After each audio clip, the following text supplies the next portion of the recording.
So we got a pretty decent head turn going here. Pretty happy with it. I can introduce a little bit of tilt maybe too on it, but I want to do that maybe at the end after I get everything else resolved, because I want to be able to sort of track the motion of everything else without having to worry about the tilt on top of it all. So let's go ahead and introduce the whisker flap. So let me go ahead and let me save this now as whisker flap for call this whisker flap, so I can keep track of what's what. All right, so let's go in here and do some of this. So this is all good. This is what I want to introduce, some flapping. So I'm inside of the whiskers symbol, and these three symbols of the ear and the two whiskers are what I want to animate. And they're all, give it a 25 frame timeline, so it can synchronize with everything else. But these are all on the same layer, and I don't want that, right? If you have, remember, anytime anything gets animated, it should be on its own layer, because once I start introducing tweens and target destinations for transforms and stuff, Animate may get confused and not know what's what, how to animate things. So it's always cleanest to put everything on its own layer. So I'll just select everything here and just go to, I think it's modify timeline. Yeah, distribute to layers, or Shift Command D. All right, and now they are all labeled. And let's see here. This one is no longer anything, but I'm going to call this notes in case I need to notate anything. And then one of these is an ear. This one is the ear. And then ones are whiskers, and I can probably just figure the rest out on my own. Okay, so that looks pretty good. Now I'm going to go in and I'm going to animate. Let me show you what I'm going to do. These are all, I mentioned these are all instances of the same library symbol here called a whisker.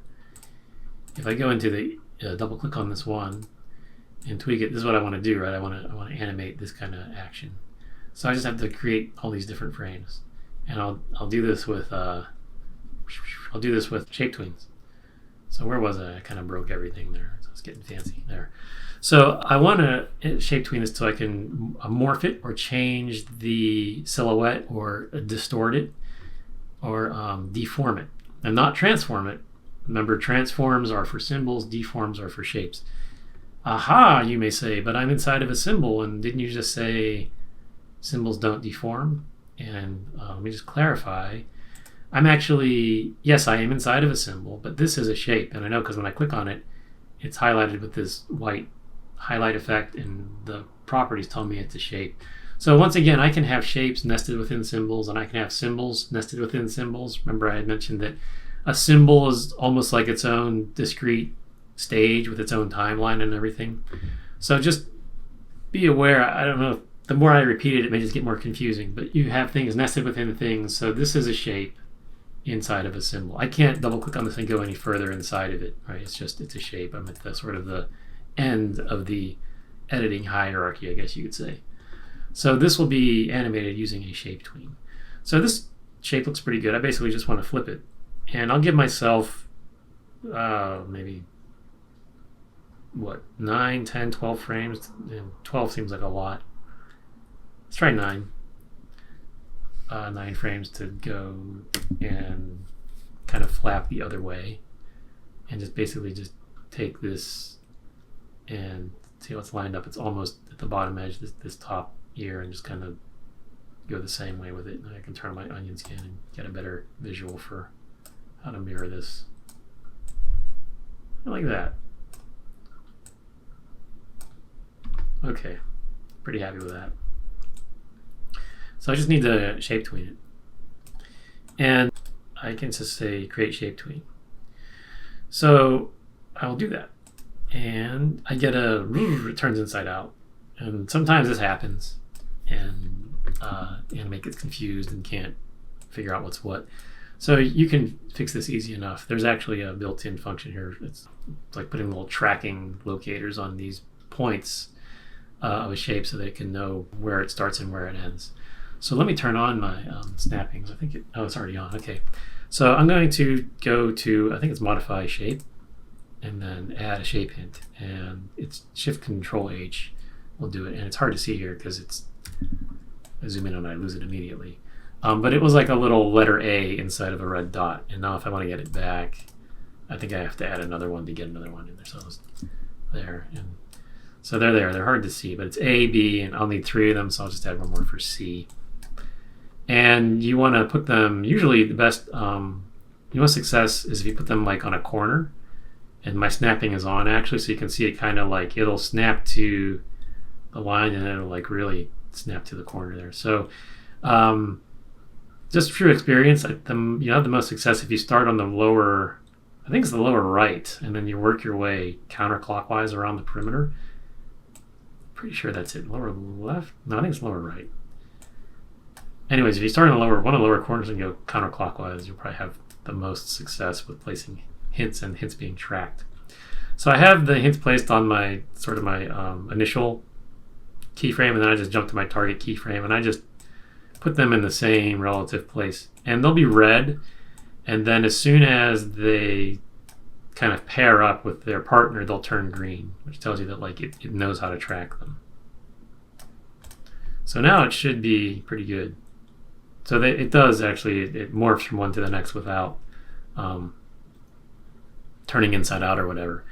But in terms of animation, it looks kind of terrible because this B is just going in a straight line from one position to the next. And if you study animation, arcs help make things look better. They add appeal, and almost everything moves on an arc in nature anyways. So that's kind of a bummer to have that move straight. So I need to put a little breakdown in there at frame 5 and add a keyframe, and then basically have 2 tween spans from beginning to middle, middle to end. And when I do this, I may end up breaking, it may end up breaking my shape hints temporarily, but I can fix them.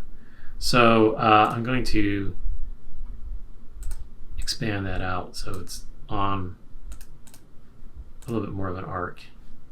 And you can't really tell here, but I'll just say that, let's just say that's on an arc, or on more of an arc than it was. It's actually on an angle now. So 2 linear angles instead of 1, but in the grand scheme of things, that it might work. But I have bigger problems right now because I broke my shape tweens. So I'm gonna turn off my onion skin so I can see what I'm doing, and I'm just gonna put this back where it was. And it'll probably have fixed the first one, but the second one may be garbage. Yeah.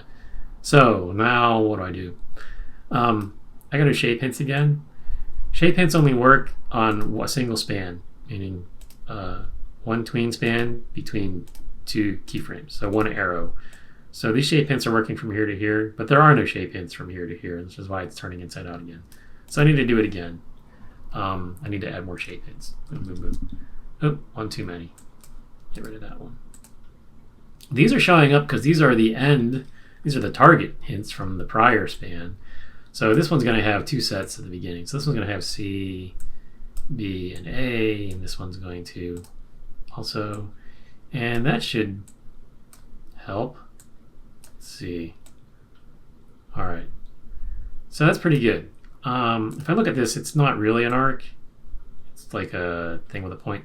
So what I might do at this point, and it might be good practice anyways, because shape hints can be fussy a little bit, is I can take this whole span and convert it to frame by frame. And it bakes everything out, you could say. And now what I can do is I can go in here and I can, if I really want to get fussy with this, and I guess I do, I can manually put all these on, pull these out so it forms an arc. I'm going to turn off my snapping just because I don't want it to snap to anything. And it's not going to automatically tween because that tween span is no longer live. It's been baked out, but at least I don't have things turning inside out on me.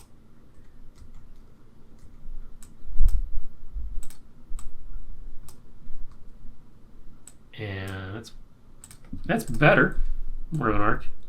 Okay, so cool. All right. So that is what that is all about. So that's tweening the ears.